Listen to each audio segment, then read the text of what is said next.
রমজানের প্রথম দিন থেকেই গ্রামের আকাশটা কেমন যেন বদলে গিয়েছিল। সকালবেলা সূর্যের আলো ঠিকই উঠত, কিন্তু তার মধ্যে একটা নরম মায়া লেগে থাকত, যেন প্রকৃতিও রোজা রেখেছে। গ্রামের নাম শালিখাপাড়া।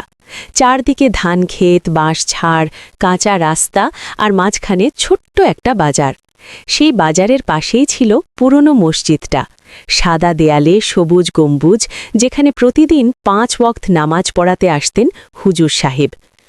রোজার মাসে শালিখাপাড়ার চেহারা বদলে যেত। দুপুরের দিকে রাস্তা প্রায় ফাঁকা হয়ে যেত, সবাই ঘরে বিশ্রাম নিত। শুধু মাঝে মাঝে শোনা যেত পাখির ডাক আর দূরে কারোর বাসন ধোয়ার শব্দ। বিকেল গড়াতেই আবার কেমন একটা ব্যস্ততা শুরু হতো। ইফতারের প্রস্তুতি, কারোর বাড়িতে পেঁয়াজু ভাজা হচ্ছে, কোথাও ছোলা সেদ্ধ, আবার কোথাও শরবতের গন্ধ ভেসে আসছে। এই গ্রামেই থাকত 12 বছরের রিয়াদ। সে খুব চঞ্চল ছেলে, কিন্তু রোজার মাস এলে তার মধ্যে একটা আলাদা পরিবর্তন আসত। এবারই সে প্রথম পূর্ণ রোজা রাখার চেষ্টা করছে। ভোরে সেহেলের সময় তার মা তাকে ডাকতেন, রিয়াদ, ওঠো বাবা, সেহেরি খেয়ে নাও।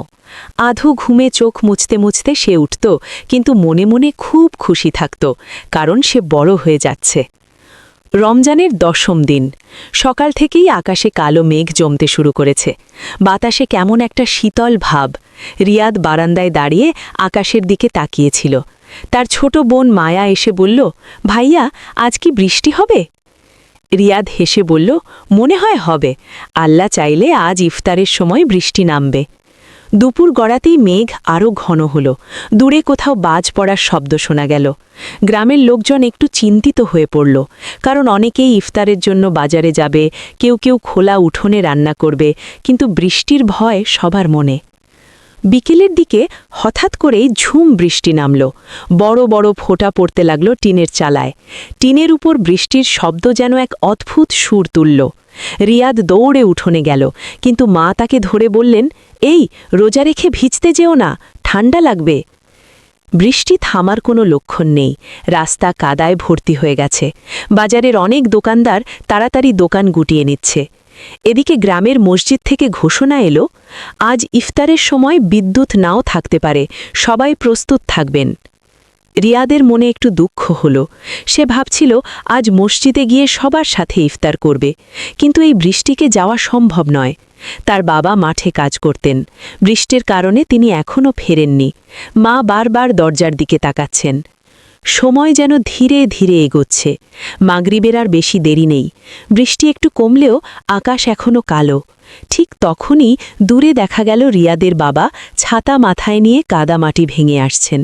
রিয়াদ দৌড়ে গিয়ে বাবাকে ধরল। বাবা ভিজে গেছেন, কিন্তু মুখে হাসি। বললেন, বৃষ্টি আল্লাহর রহমত, চিন্তা করো না। ইফতারের সময় হয়ে এলো। বিদ্যুৎ সত্যিই চলে গেছে। ঘরে হ্যারিকেন জ্বালানো হলো। মৃদু আলোয় সবাই মিলে বসে আছে। খেজুর, ছোলা, পেঁয়াজু আর ঠান্ডা পানি সামনে রাখা। বাইরে বৃষ্টির টুপটাপ শব্দ এখনও শোনা যাচ্ছে। আজানের ধ্বনি ভেসে এলো মসজিদ থেকে। মাইকে একটু ঝিরঝির শব্দ, তবুও স্পষ্ট। সবাই একসাথে দোয়া পড়ে ইফতার করল। সেই মুহূর্তে রিয়াদের মনে হলো, এই অন্ধকার আর বৃষ্টির মধ্যেও কি শান্তি। বিদ্যুৎ নেই, কিন্তু মন ভরে আছে আলোয়। ইফতারের পর বৃষ্টি ধীরে ধীরে থেমে গেল। আকাশে হালকা চাঁদের আলো ফুটে উঠল। রিয়াদ বারান্দায় দাঁড়িয়ে ভেজা মাটির গন্ধ নিচ্ছে। চারদিকে কেমন ঝকঝকে পরিষ্কার। গাছের পাতা ধুয়ে গেছে, ধুলোবালি নেই। তার মনে হলো, রোজার মাসে এই বৃষ্টি যেন মানুষের মনও ধুয়ে দেয়। রাতের তারাবির নামাজে যাওয়ার সময় রাস্তা এখনও কাদা।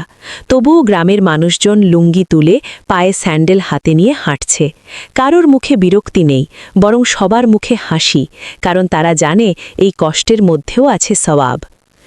মসজিদে পৌঁছে রিয়াদ দেখল, আজ লোকসংখ্যা একটু কম, কিন্তু যারা এসেছে তারা খুব মনোযোগ দিয়ে নামাজ পড়ছে।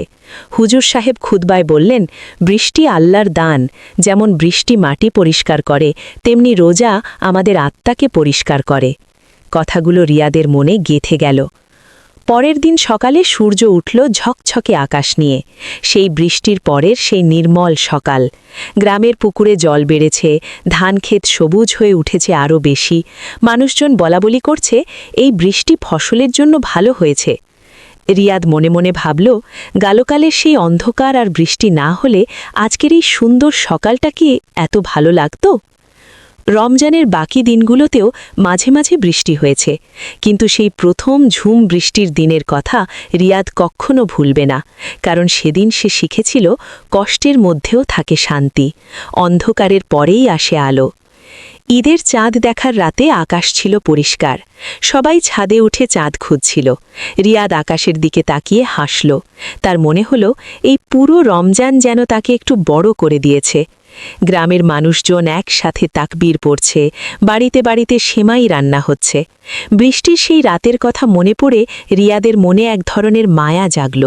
সে জানে আগামী বছর আবার রমজান আসবে, হয়তো আবার বৃষ্টি নামবে, কিন্তু এই বছরের সেই রমজান মাসের বৃষ্টির গল্প তার হৃদয়ে চিরদিন রয়ে যাবে, একটি ছোট্ট গ্রামের, একটি ছোট্ট ছেলের আর এক অদ্ভুত শান্তির গল্প হিসাবে।